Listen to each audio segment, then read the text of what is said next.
Driving through space, New Mexico and Colorado, vast deserts, mountains now covered with mental smog.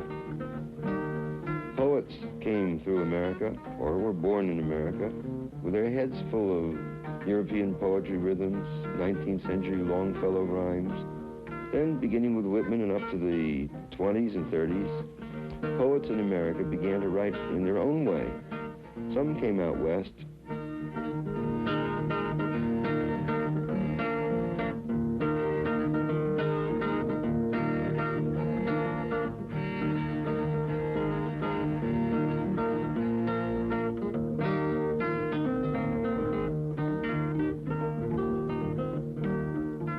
My generation explored America in their own minds further.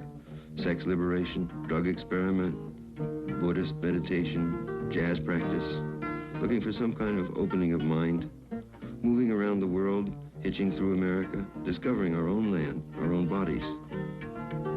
Some of these poets banded together, forming the Jack Kerouac School of Disembodied Poetics at Naropa Institute, Boulder, Colorado.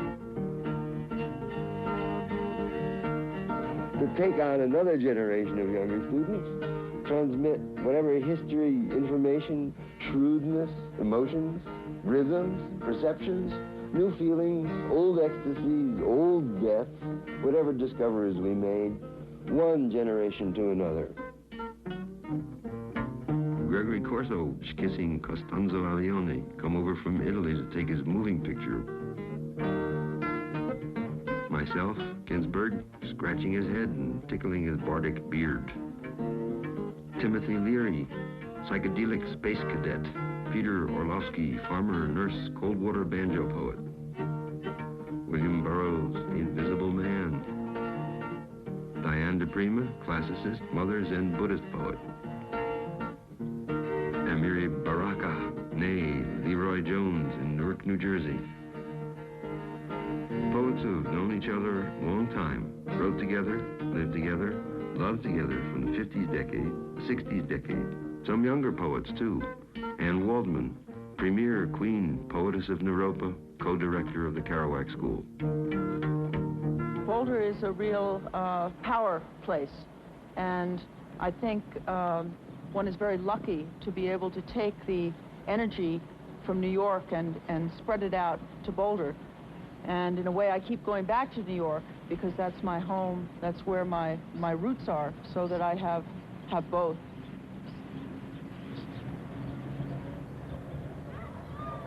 Actually, I view this whole poetry scene, which is quite expansive. I mean, there are over 100 people involved in this complex, and I almost see it as a kind of tribe. In 1974, Allen Ginsberg and Diane de Prima and I were invited by Chogyam Trungpa to come to Naropa Institute, and this was the first summer of the Institute. We were invited to give a poetry reading and to teach some classes. And in that way, the Jack Kerouac School of Disembodied Poetics was born.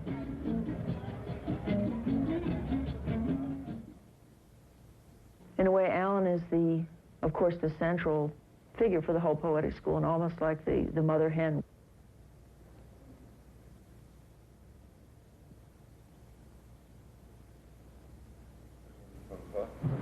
I met Rinpoche Chogyam Trungpa on a street corner in New York with my father by accident, way back in 1970.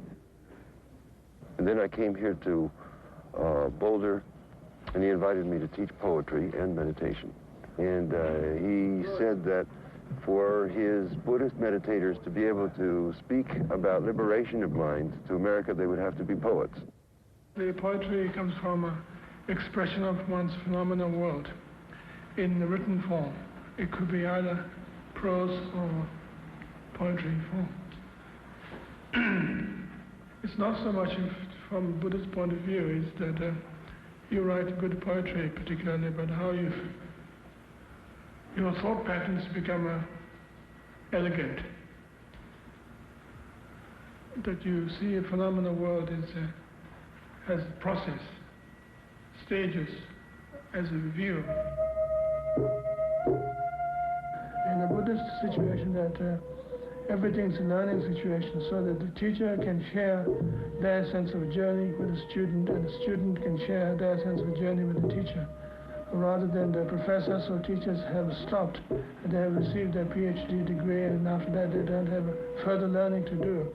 So the idea is mutual exploration. And obviously the purpose of the whole thing is to develop some sense of sanity.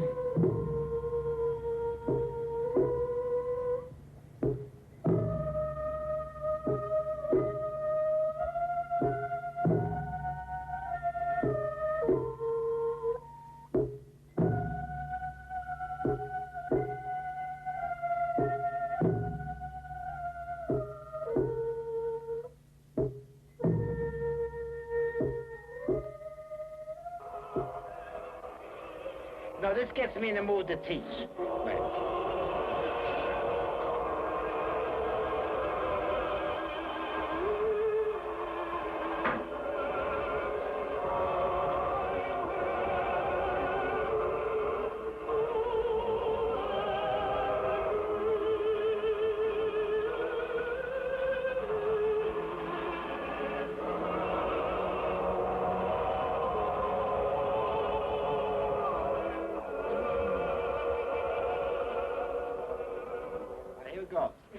Two columns,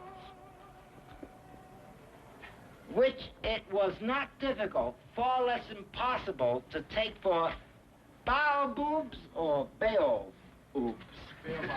Baobabs? Baobab. What's a baobab? Tree. Holy tree. It's a holy tree. All right. Okay, I'll start again. Two columns, which it was not difficult, far less impossible, to take for Holy tree. baobabs. All right, baobabs. Now, all right, here's what he did with poetry with words, which I love. There are some who suspect that I love mankind as much as if I were its own mother and had borne its 9 months in my perfumed womb. That is why I never go back to the valley where the 2 units of the multiplicand stand. What's the multiplicand? Multiplican. Multiplicand. How do you say it? Multiples. All right, multiplicand. That's the number. Multiple can. I love it. I'm in love with that. All right, I'll get it. Wait, well. M-U-L-T-I-P. Multiplican. I-C-A. Right, multiplicand. Multiplican. Multiplicand.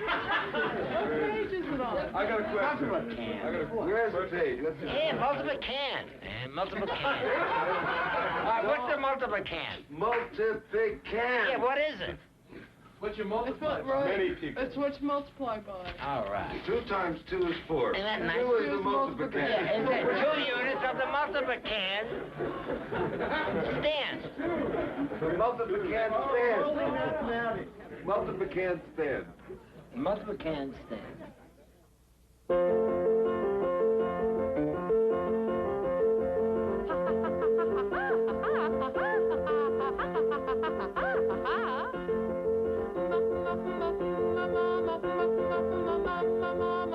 A lot of other arts and stars here, too. We're not here alone, just a bunch of poets in the tradition of Buddhist Kerouac. It's in the middle of dancers and musicians. Meredith Monk, canary-voiced actress.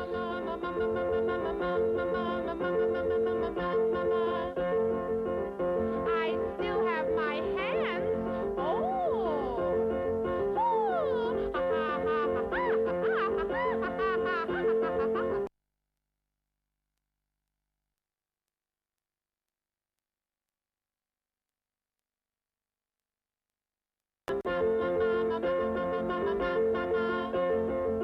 I still have my telephone.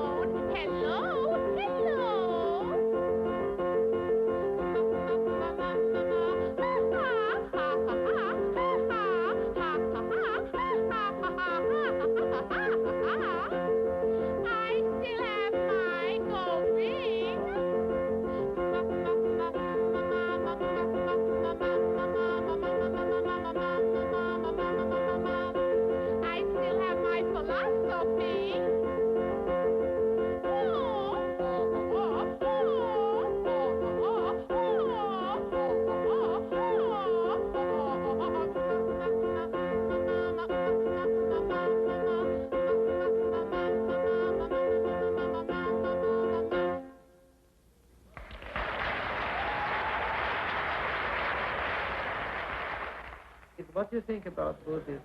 What do you think of that? Do you think that it will be regressive or progressive for American youth? Well, Buddhism is like the CIA. There's like the CIA? Forward-looking Buddhism, and there's backward-looking Buddhism. Forward-looking Buddhism is scientific, and backward-looking Buddhism is quoting the texts that are 500 years old. It's a way of cooling out a small, select, elite, upper-middle-class, poetic intellectual group, which are wonderful. They're very necessary, but I say the Bee Gees are probably more important than Buddhism. The Buddhists are not so much concerned any longer with rejecting false models of maturity, because they've already done that. They've all gone through acid, they've already gone through disco and rock and roll. So at that point, they're just trying to settle in and examine their own nature, the nature of their own mind. Settle in long enough on their ass to examine what is the nature of the conditioning, rather than merely rejecting conditioning, actually analyze it by direct observation of mind process. So I would say that there's more space open there for an alternative maturity or an alternative adulthood, my dear. Well, I wouldn't say that my methods were all that dissimilar to the methods used by Buddhists, except that I don't really sit down and meditate, but it is a conscious suspension of, should we say, ego activities. That is all this, fussing and worrying, and just letting that sort of flow through one's mind and disappear finally. I'm closer to that than anything, because I often find that it's very relaxing to my mind just to get up and wash the dishes. That is, when you pick something up, you are calculating its weight and not using any more effort than you need to pick it up. And it's particularly applicable, say, to washing dishes and things like that. Just doing everything easily with no wasted motions and no tension. Now, this is a very difficult exercise. You said that your poetry is very much based on vision. Is there any relationship between the Buddhist vision and your poetical vision? Oh, yeah, it's a great dichotomy. Believe me, it's so separate. You can't get the proximity. You can't touch it. What I see, the Buddhists don't see. You know that. Come on. You think the Buddhists see what I see? Maybe they do see what I see. Who the fuck knows? They may just well see what I see. Well, I guess it's like the argument that Alan and I always have. To me, Buddhism is another form of metaphysics, and which is illusory. I'm a materialist. My view is that the fundamental thing that exists is matter in motion, and that ideas and the so-called spiritual life are a reflection of matter in motion. They, on the other hand, I think Buddhists are metaphysicians. They believe that mind is the fundamental thing that exists, and everything else is a manifestation of mind, which is basic idealism in metaphysics.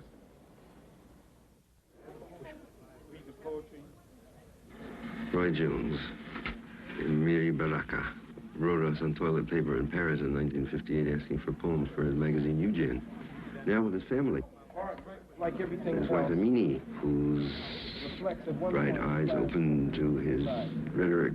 America is a capitalist country, and art, literature put out and supported by the rulers of this country is a capitalist art. A bourgeois art and an anti-people art. During 60s, they talk about black separatist, nationalist, now communist, Marxist, Maoist. Straight out. No writer or artist wishing to serve the people could ever uphold, justify, or fail to attack capitalism, racism, and women's oppression. I wonder if he's going to say anything horrible. She's going to declare the revolution now. How should I react to this? Art is the aim. Yes, art is the aim. It can drive you saying, make you think of all that's been, all that's past, all that flows, won't come back again. Think about what needs to be. Think about what needs to be. Think about what needs to be. Place so hip, even the rats doing the hustle. Despite its beauty, this world is ugly. The ugliest ugly is the social ugly. The horrible is horrible. The terrible is terrible. Simple shit, simple shit, simple shit, simple shit. Society's ugly is the grasping class. It's simple shit, simple some simple shit. Ain't nothing legitimizes this motherfucking upside down bullshit system. Simple. Nothing. This is a communist poem. An Afro-American lyric. Despite its beauty, baby, despite its beauty, the world society is very ugly. The ugliest ugly is the owners, the high class, like a roach sitting on top of your muffins, a blood-fat mosquito whining and biting you summer nights, like a blue fly buzzing your sandwich. See, imple, a rattlesnake looking at your baby, a slobbering dog standing on your chest. See, imple. Start with the re-ain. Yes, start with this re-ain.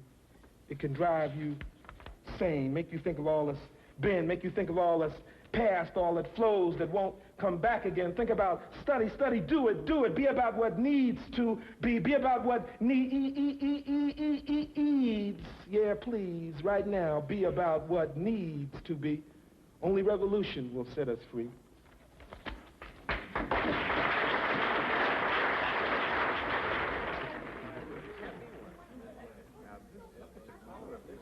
My father died while I was out here, so I flew back and on the way wrote a blues, Father, Death Blues.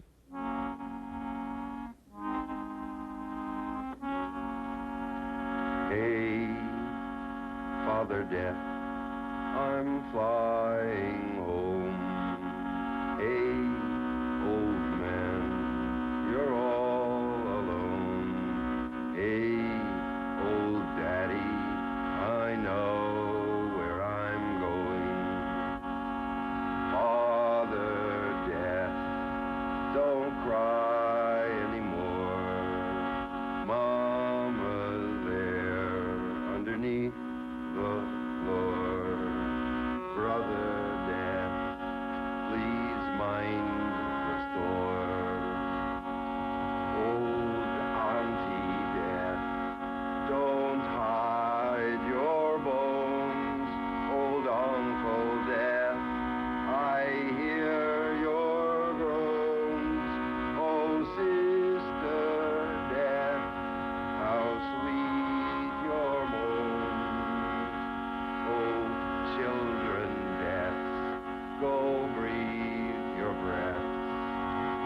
Sobbing breasts, so ease your deaths. Pain is gone, tears take the rest. Genius Death, your art is done. Lover Death, your body's gone. Father Death, I'm coming home.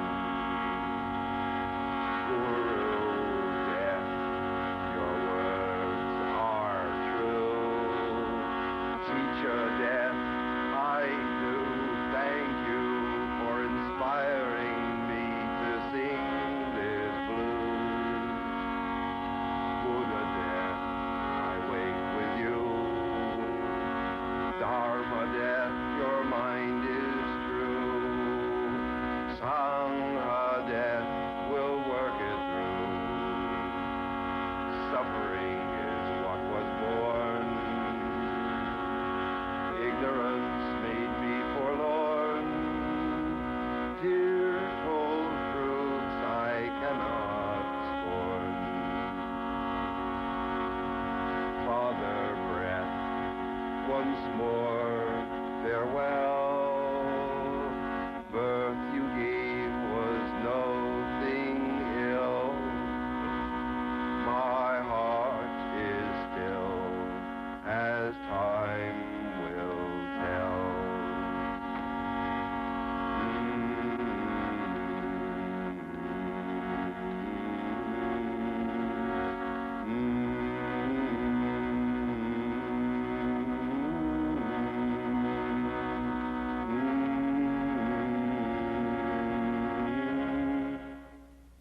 I feel that Marxism is a complete anachronism, and I don't know how it has survived into the 20th century. It was a 19th century concept based on a lot of completely mistaken ideas about political and economic process.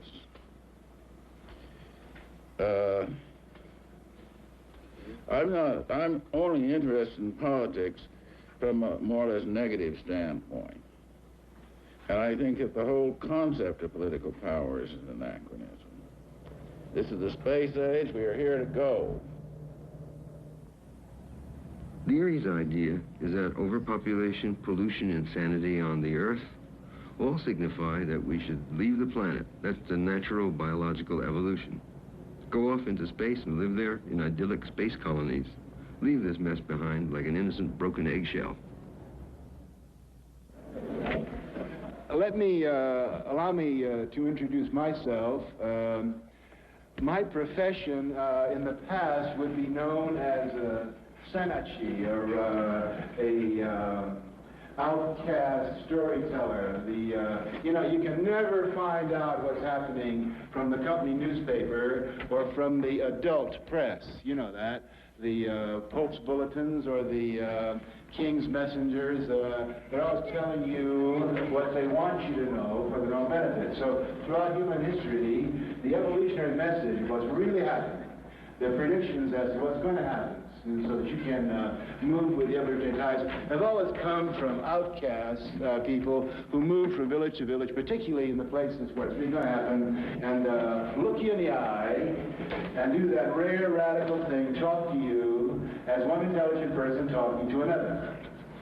Now, so I would have been called a Sanchi in the past. In the future, I will be called, I'm sure many of you in this audience will be called evolutionary agents.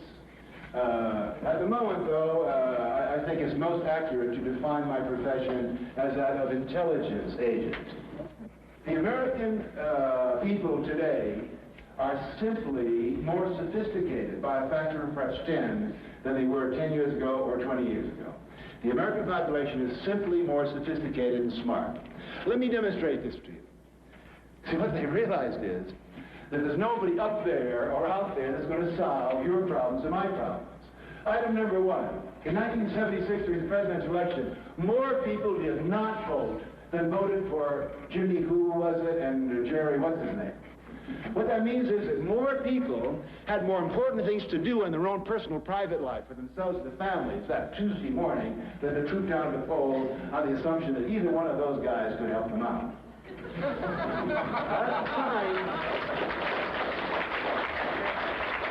That's a sign of a very sophisticated neurogenetic, and as an evolutionary agent sent down to this planet, when we begin to pick up items like that, we realize that something important is happening in the nervous systems of the population of the zones that we're talking about.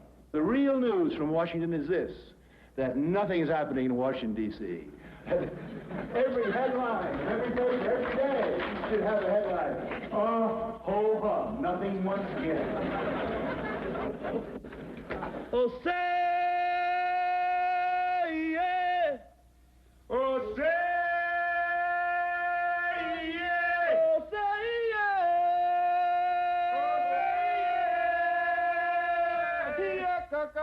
Well, there's oratory.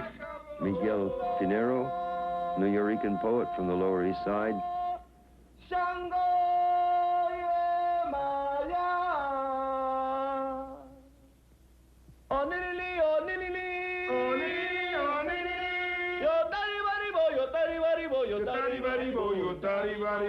The mixture of American New York, junkie, been in jail, energy, street voice, loud street voice that can be heard with the rhythms that are so definite and Puerto Rican.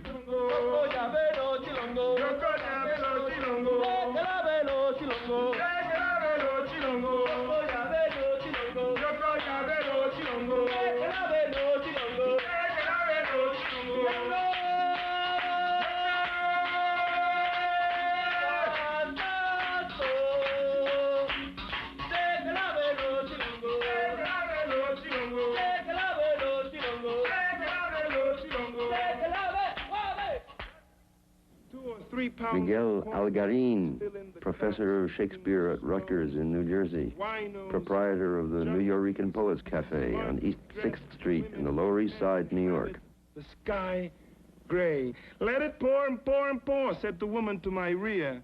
Preservation Youth Project, St. Mark's Sunday Services, Poetry Project, Theater Genesis, where Richard directed Horse Stroll, community bulletin boards signaling church and people come together on the Peter Gerard Stuyvesant side of St. Mark's. Called Michael to his window when I was walking west on 12th Street. He yawned and waved, though sleep had drained the projective verse from his brow. There's a woman on the 4th floor of 166 2nd Avenue, right over M. Horowitz's sign painter's supply store, who's been sitting there since I was 12. I suspect she had a toilet built by the window. Once, I sat and watched her for 13 hours. She never moved. I finally broke the spell because I had to go, not her. There's a beat element here, which comes from a combination of their own street culture and the beat lineage of Kerouac. Downtown, uptown, midtown, crosstown. His body was found all over town, seeking a cause, seeking the cause. Found in the potter's fields of an OD, found in the Boweries with the DDT. His legs were left in Vietnam. His arms were found in Sing Sing. His scalp is on Nixon's belt. His blood paints the streets of the ghetto. His eyes are still looking for Jesus to come down from some cloud and make everything all right when Jesus died in Attica. Good night, my love. Well, it's time to go. He died. Died seeking the cause. Seeking a cause. Or the cause was dying seeking him. He died yesterday. He's dying today. He'll be dead tomorrow. Dying, dead, seeking a cause, seeking the cause. And the cause was in front of him. And the cause was in his skin, and the cause was in his speech, and his cause was in his blood. But he died seeking the cause, seeking a cause. He died deaf, dumb, and blind. He died, and he never found his cause, you see, because he never knew that he was the cause. Good night, my love. Well, it's time to go. Elsa.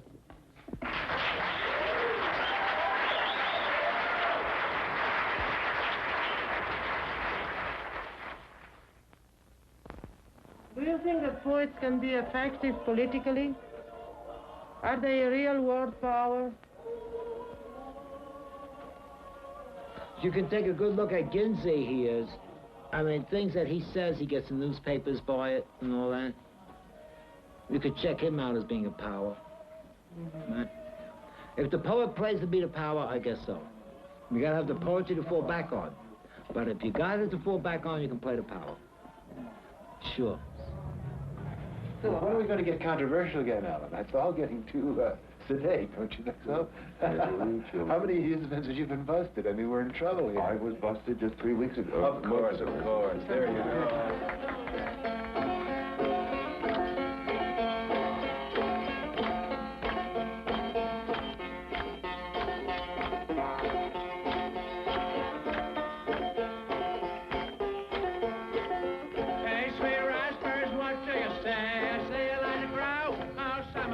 The Naropa poets come south, 12 miles from Boulder, to the railroad tracks on the Cactus Mesa near Rocky Flat plutonium plant to pronounce old and new prophetic lyric poems in the open air under endless blue sky.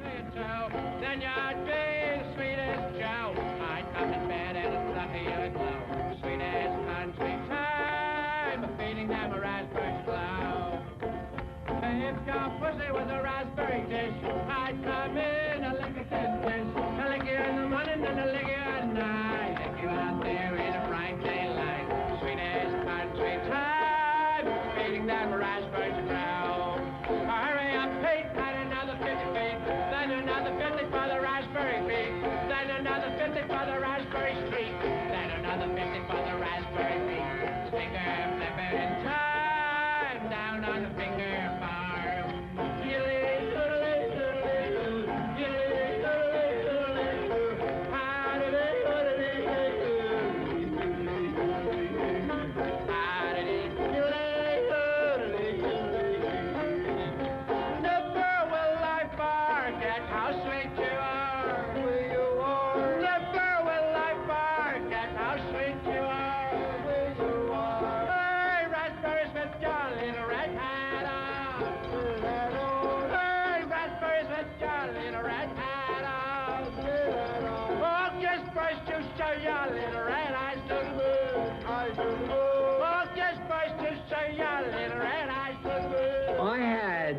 years ago, made fun of demonstrators.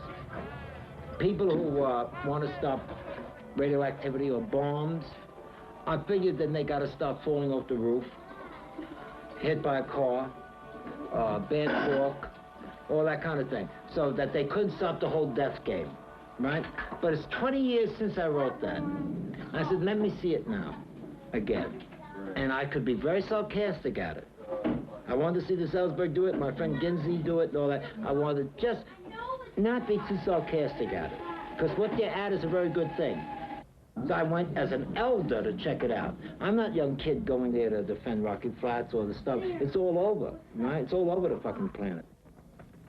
There's a hell for bombs. They're there. I see them there. They sit in bits and sing songs, mostly German songs, and 2 very long American songs. And they wish there were more songs, especially Russian and Chinese songs, and some very long, more American songs. Poor little bomb that'll never be in a Eskimo song, I love thee.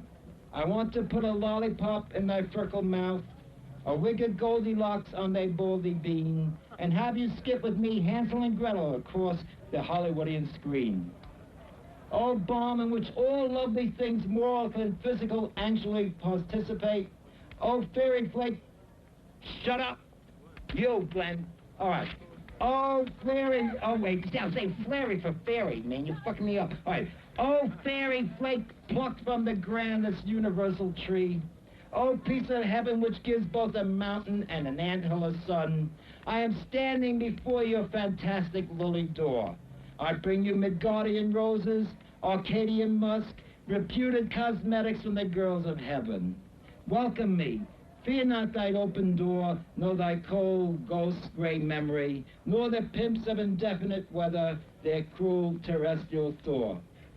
Oppenheimer is seated in the dark pocket of light. Fermi is dry in death's Mozambique. Einstein his myth-mouth a barnacle wreath on the moon's head. So let me embalm, rise from that pregnant rat corner, nor fear the raised broom nations of the world. Oh, bomb, I love you. I want to kiss your clank, eat your boom. You are a paean, an acme of scream, a lyric hat of Mr. Thunder. Oh, resound thy tanky knees. Boom, boom, boom, boom. Boom, ye skies, and boom, ye suns. Boom, boom, ye moons, ye stars, boom. Nights, ye boom, ye days, ye boom. Boom, boom, ye winds, ye clouds, ye rains. Go bang, ye lakes, ye oceans, bing. Barracuda, boom, a cougar, boom. You bang, orangutan. Bing, bang, bong, boom. Bee, bear, baboon. You bang, you bong, you bing, the tail up in the wing.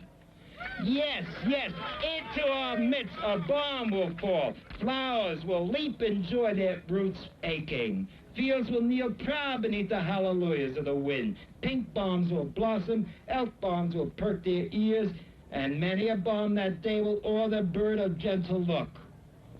Yet not enough to say a bomb will fall, or even contend celestial fire goes out.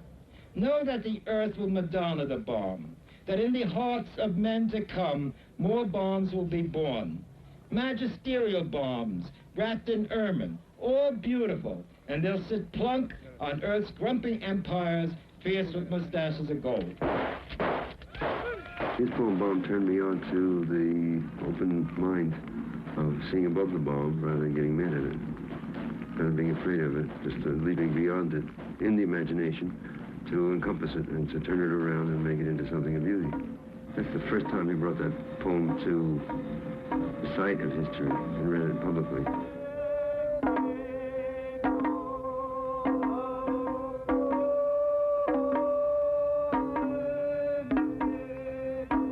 Oh, heavy, heavy element, awakened, I vocalize your consciousness to the 6 worlds.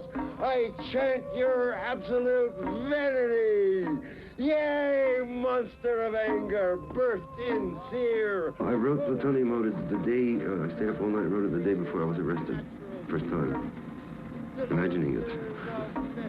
I must have imagined this situation. I always wanted to get out in the open air, under the sky, and pronounce an apocalyptic poem.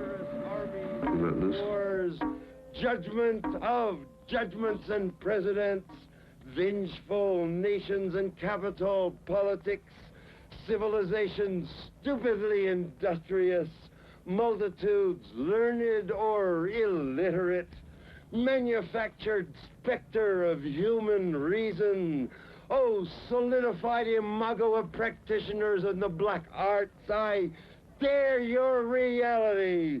I challenge your very being. I publish your cause and effect. I turn the wheel of mind on your 300 tons. Your awful appellation enters mankind's ear.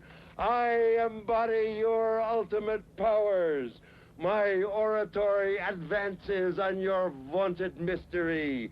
I sing your form at last behind your concrete and iron walls, inside your fortress of rubber and translucent silicon shields, through filtered cabinets and baths of lathe oil, my voice resounds in robot glove boxes and ingot cans in electric vaults inert of atmosphere.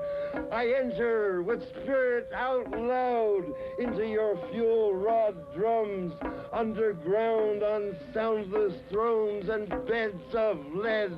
Oh, density! This weightless anthem trumpets transcendent through your hidden chambers and breaks into the infernal rooms.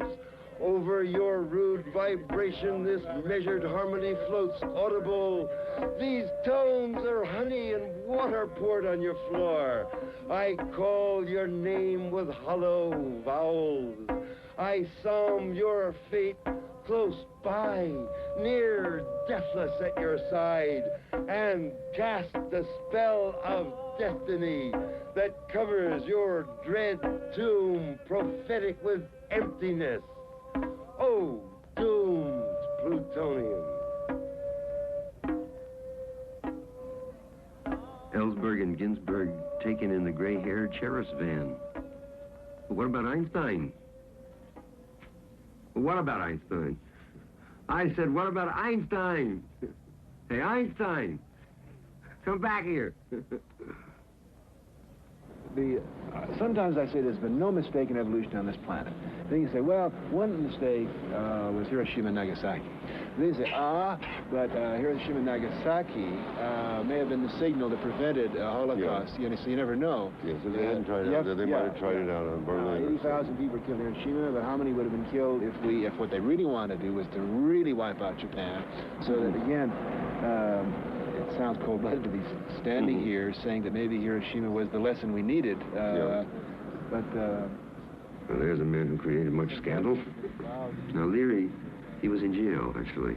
He escaped from jail and went to Europe and came back and spent another couple of years in the custody of the FBI and the Drug Enforcement Agency, now out into the world. Czech military. Hey, Bill. Hello, William. Where you headed? Where are you headed? Oh, okay. They'll be coming right down that tree in a second. With his bag. He's got a shopping bag. He's one of the great men of the 20th century. He's got his green shopping bag, which is an athletic Marine Corps.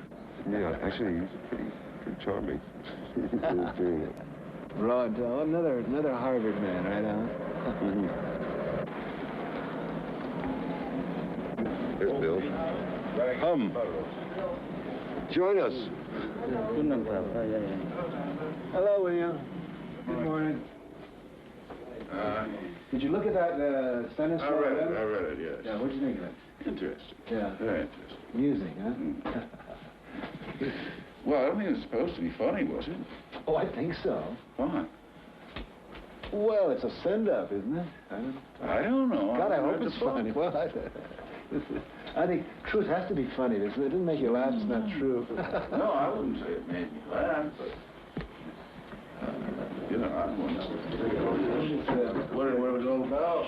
You want some coffee, Bill? Fine? You want some coffee? Coffee? Yes. So, Coming up. Burroughs was like a distinguished, judicious head of the CIA. For a while was addicted to heroin. lived with me. He and I were lovers back in 1953. Sort of an idyllic romance, writing books together. Very sentimental fellow, very sweet. What are your plans for the day? Oh, well, I've got to go down and do a couple things, going to the library. That girl who runs the library is trying to get me to do a reading, a benefit reading, but I'm resisting her. The girl, Irma. Irma? Yeah, let's all do it. So well, I don't know. I every time they need something, they're going to do a reading. I don't have that many readings. They got to raise money for a piano last time at Marfa House. And, I can go do something else. Snake charming. That's you got the snake charming act worked up yet? Well, Gregory is a very pearly poet. Poet's poet. True poet. Poet of mind jumps, fast insight, flashes, intuitions, funny language, fried shoes, a rascal. Met Gregory in 1950 in Dyke Bar in Greenwich Village, but I always remember his opening lines of his poem, The Stone World, which began, "The stone world came to me and said, flesh gives you 1 hour's life." Yeah, he's finally got his head together. And Peter's got this giant new book coming out.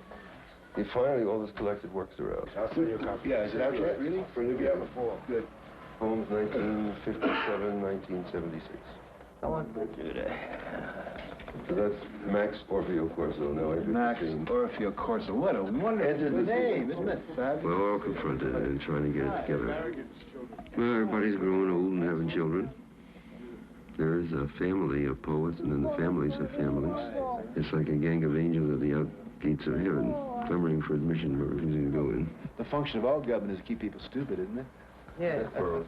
That Burroughs view. Here he brought some psilocybin from Harvard down to New York and gave it to Kerouac, who looked up at the ceiling and out of the window and said, walking on water wasn't built in a day. Big news in Washington is that there's no news. That not one person has an idea, a clue, a vision, a plan as to what to do. That's the news. So then they have to make up the stuff about begging and that, and it's all theater and... And what a drug scandal. What a drug scandal. A doctor gets 15 sleeping pills. Using Quaaludes. Quaaludes, yeah. And all the more say, Quaaludes is a suspect drug. Yes, it's worse than barbiturates because it may lead to a sexual something or other. In terms of that, there's that many people in jail on drug charges. Yeah. There's that many blacks in jail on junk. Yeah. There probably are 100,000 people in jail for laws which are political. Culture, they're cultural crime, not political crime. They're like Alexei Ginsberg in Russia. The Soviet Union's an insectoid, monolithic, barbaric. Yeah, everybody seems to agree on that. Leroy Jones agrees on that with Russia. Leroy says Russia is fascist dictatorship. Trungpa says Russia is fascist dictatorship. Burroughs says Russia is fascist dictatorship. You say so and I say so. So everybody seems to be down on Russia. Everybody's down on Russia. That's an easy target. I like Anne Waldman almost best of all the women poets, because she swings most and orates most and sings most. We got to work together as equals, so there's a big age difference in sleep together and hug and kiss. One of the few women I wouldn't mind sleeping with. She also gets up like a dancing skeleton and makes wind through her bones. Skin, meat, bones. I've come to tell you of the things dear to me and what I've discovered of the skin, meat, bones. Your body waking up so sweet to me, skin. Dawn light, it's green skin. I'm in hungry repose, meat. It's getting close to motion, oh skeleton, bone. You might stretch it now, skin. So warm, flesh and lasting a while, bone. Clock like a bone creaking, memory like a bone creaking. Now, Anne Woolman's got a way to go, but not too far. She doesn't have too far to go. Does she think, hey, folks, what do you think? Do you think I'm picking on this one? See, she's a good poet. I know. Yeah, she has good feeling, but she just doesn't know how to use the words. She doesn't know how to use the words. She always says, I do this, and continues doing it. You haven't been to a There's no break in her poetry. Kappa Blue Mouse was great. I mean, it's not profound, her poetry. Never been to a reading of mine or read anything. Yeah, I've been there. It's not profound enough. But it's beautiful, yeah, great, big deal, beautiful. The myth's beautiful.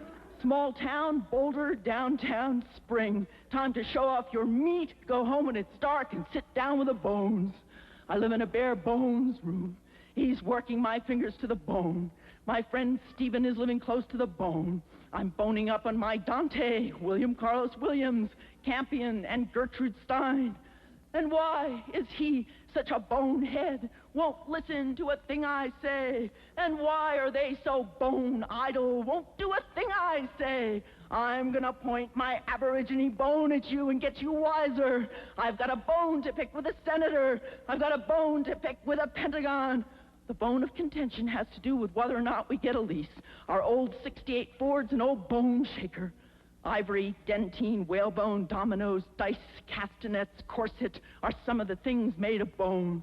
But after I die, make of my bones flutes, and of my skin drums. I implore you in the name of all female deities, wrathful and compassionate, and protect deer also. And this is always in my every notebook. I have a picture of my teacher. Your teacher. Yeah, he's Shunryu Suzuki. He's dead now, but this is a master teacher of mine. Diane DePrima is an old friend from the late 50s. Had the Poets Theater in Greenwich Village. She said a bunch of funny poems, and when we went back to the East Coast, Jack Kerouac and I and Peter all got in bed with her and a couple of dancer friends she had, and we had a big all-night orgy. So she's sort of queen of Bohemia, living out on the West Coast now. This is a dedication to my book, Revolutionary Letters, and it was written to my grandfather, who was an anarchist from Italy, from near Formia. And it's called April Fool Birthday Poem for Grandpa. Today is your birthday, and I have tried writing these things before. But now, in the gathering madness, I want to thank you for telling me what to expect, for pulling no punches back there in that scrubbed Bronx parlor. Thank you for honestly weeping in time to innumerable, heartbreaking Italian operas, for pulling my hair when I pulled the leaves off the trees so I'd know how it feels. We are involved in it now, revolution, up to our knees, and the tide is rising. I embrace strangers on the street, filled with their love and mine. The love you told us had to come or we die. Told them all in that Bronx park, me listening in spring Bronx dusk, breathing stars, so glorious to me, your white hair, your height, your fierce blue eyes, rare among Italians. I stood a ways off, looking up at you, my grandpa, people listened to. Good fuck with Denise. Good fuck with Denise. She laying face down from her rear, I pounding in, squashing against her ass. Good full long cum with cock joint twisting in. Good throbbing, the feeling inside cock joint. Good feeling there. Sleeping outside on wooden platform. Bats squeaking, flying around in dark. Working day tomorrow. Carpentry, naked. Good color on my ass and balls and hip and groin sections. Very lucky this summer. My first time in 41 years I get to work naked. How lucky can I be? There aren't many people in the world this summer who can boast working tan-assed man on the job, nailing roof on, putting up board and batten, painting rafter beams waterproof, nailing tongue and groove floor beams tight. A wooden gem retreat meditation little house we built in the Sierra Nevadas, and quite a few times the sun gave me a warm kiss on the center of my asshole while bending down doing some funny work.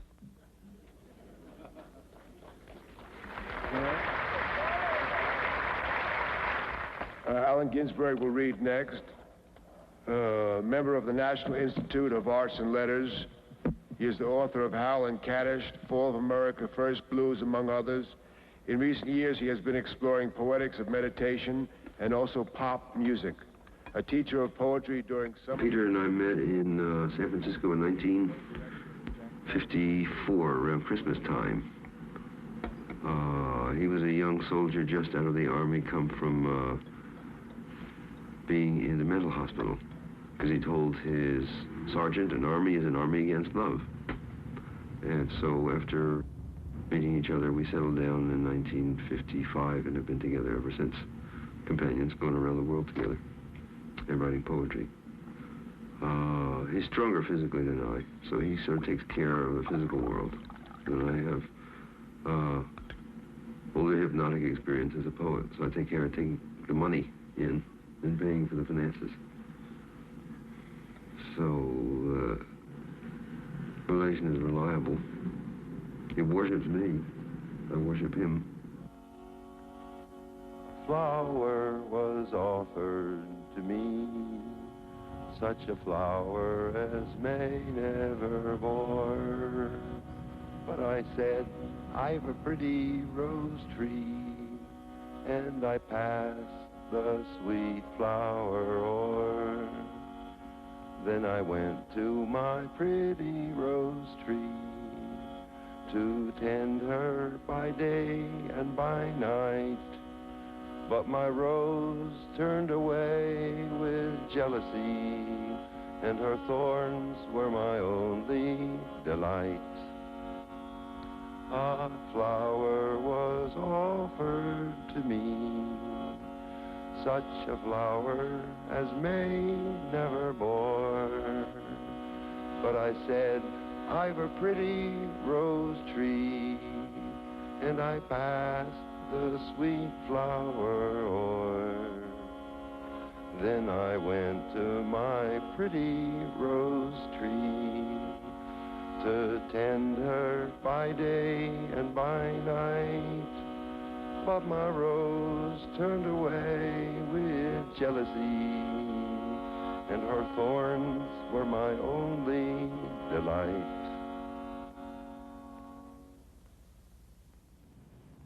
The end of the summer, dispersal of students packing up to go home to eternity.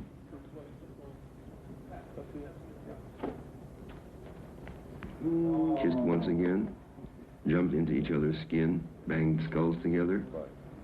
This was the meal, equally set, from fried shoes to cooked diamonds.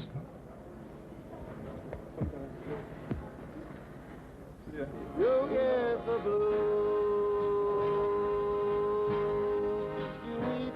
Jelly roll, you eat jelly roll. There is one way, there is one way.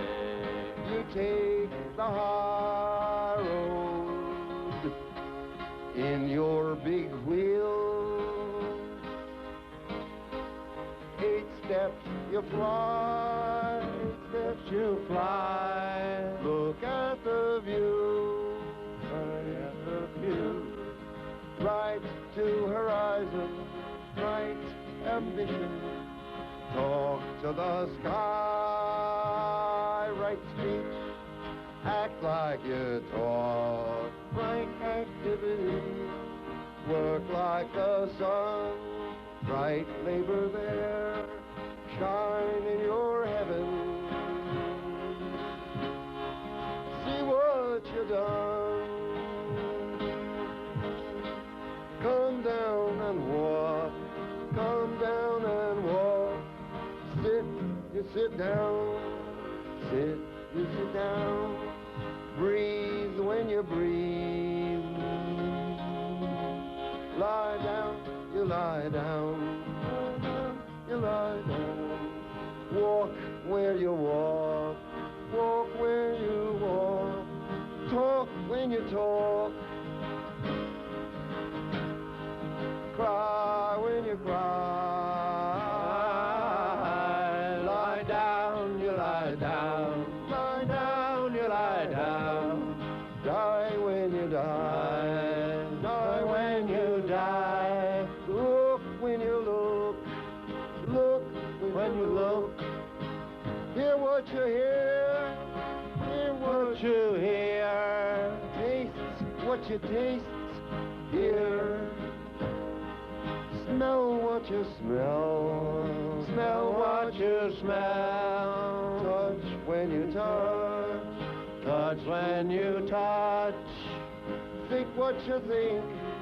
Think what you think. Let it go slow. Earth, heaven, and hell. Earth, heaven, and hell. Die when you die. Die when you die. Die when you die. Die when you die. Lie down, you lie down. Lie down, you lie down. Die when you die.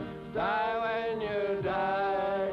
Die when you die. Die when you die. Die when you die. Die when you die. Lie down, you lie down. Lie down, you lie down. Die when you die. Die when you die. Die when you die. Die when you die. Die when you die.